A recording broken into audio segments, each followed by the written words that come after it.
A war canoe is a watercraft of the canoe type designed and outfitted for warfare, and which is found in various forms in many world cultures. In modern times, such designs have become adapted as a sport, and war canoe can mean a type of flat-water racing canoe. History. War canoes were used in Africa and the Americas to transport troops and supplies, and engage targets on shore. While documentation of canoe versus canoe battles on the open ocean is rare, records from the 14th century mention various tribal peoples of West Africa using huge fighting canoes in inland waters, some up to 80 feet and carrying over 100 men. Construction of the war canoe was typically from one massive tree trunk, with the silk cotton tree being particularly useful. The inside was dug out and carved using fire and hand tools. Braces and stays were used to prevent excessive expansion while the fire treatment was underway. Fire also served to release sap as a preservative against insect pests. Some canoes had 7 to 8 feet of width inside, accommodating benches for rowers, and facilities such as fireplaces and sleeping berths.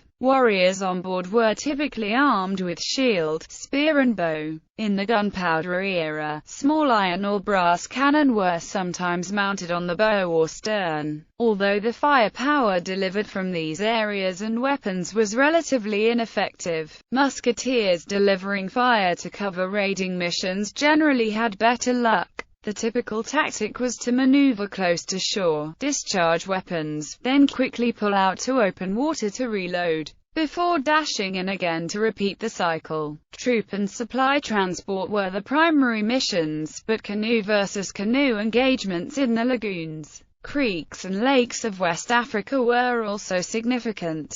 War canoes as sport. War canoe is largely a Canadian sport, with some teams coming from the northwestern United States as well. It is not sanctioned by the International Canoe Federation. It does not enjoy the massive popularity and marketing support of dragon boating, but is nonetheless an important part of most Canadian canoe club racing programs. The term war canoe is derived from large indigenous peoples' canoes intended for war, and war canoeing was in fact a popular sport in Vancouver, British Columbia before large gatherings of indigenous people were outlawed in 1922. War canoeing among indigenous communities is enjoying a revival today, although there as yet has been little interaction with non-indigenous teams. A war canoe holds 15 paddlers including one coxswain, or cox, for steering. War canoe is sometimes referred to as a C-15 on regatta schedules, with the C standing for canoe. The paddlers, 7 to a side and slightly offset from one another, kneel on one knee while paddling. The coxswain stands with their calves braced between a yoke on the back of the boat.